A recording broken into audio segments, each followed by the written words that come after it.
JB Bus if you follow me on Instagram, and I have one very important question for you. Do you want to be happy? Let me know in the comments down below, and if so, then join me as I get to my tip on happiness soon. Alright, so the book that I'm going to be going over is Gifts from the Sea. Alright, so apparently there's another book called Gift from the Sea. This is not it. This is Gifts from the Sea. Alright, get it right. Okay, so this story is set in the 1800s with the recent family of two, meaning that the mother just died, and she left her husband and her daughter, and they live on a secluded island off of Maine. Why? Because the father takes care of a lighthouse. Why? Because it's the 1800s. Alright. So shortly after the mother dies, a shipwreck happens, and when they go the next day, the daughter finds this bundle of mattresses, and in between is a little baby girl still alive. So they take her in, and this kind of helps them deal with the loss of the mother. 2 years later, a random woman shows up, and she says that she's there to mourn the loss of her sister, who had gone on the ship with her husband and her baby. And so she's there to mourn the loss of that family. Soon, the father and the daughter realize that this is the aunt of the little girl that they adopted 2 years ago. And while they're both sad about having to lose her, the father is willing to tell her, hey, you know, this is your niece. Meanwhile, the little girl's like, nah, bump that. I'm stealing her. So she tries to run away with the little girl. Okay, I'm just going to tell you what happens because it's a short story. And I don't care.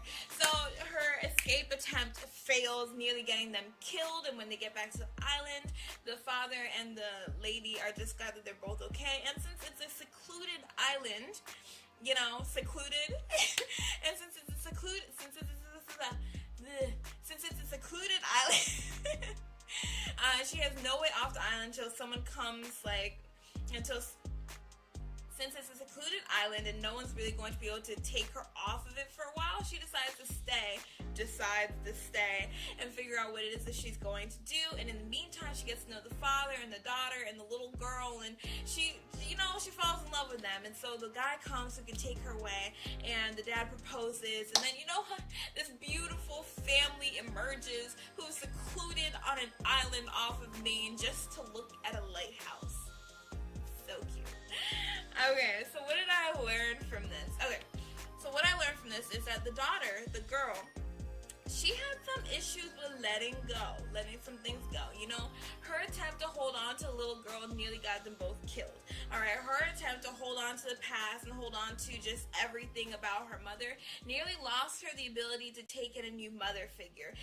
And her desire to hold on to her old independence nearly got the little girl killed even earlier in the story. So she shouldn't have been trying to run away with nobody, alright? Let's just talk about that. But so essentially what I learned, my tip on happiness would be, if you want to be happy, learn that it's okay to let things go and that change doesn't have to be painful. You know, although sometimes we look at the way things are and we're like, you know what, I'm happiest now, I don't want anything to change. You never know how much better things could be. And right now I'm thinking of this song by Vienna Teng called Lullaby for a Stormy Night, where this older lady talks to this younger girl, comforting her because she's afraid of the thunderstorms. And she says, this same rain that draws you near me falls on rivers and lands and forests and sands and makes a beautiful world that we see. And I think the rain is kind of like pain. We're afraid that if things change, we're going to be in pain.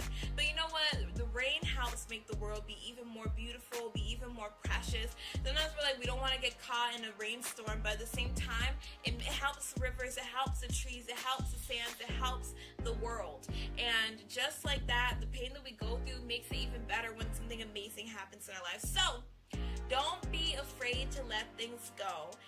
And please remember that sometimes trying to hold on to things can be even more painful than allowing change to happen. So, hope you enjoyed that tip. Hope you enjoyed that story. Let me know in the comments down below, and I will see you on Wednesday. Until then, happy trails, everyone. Bye.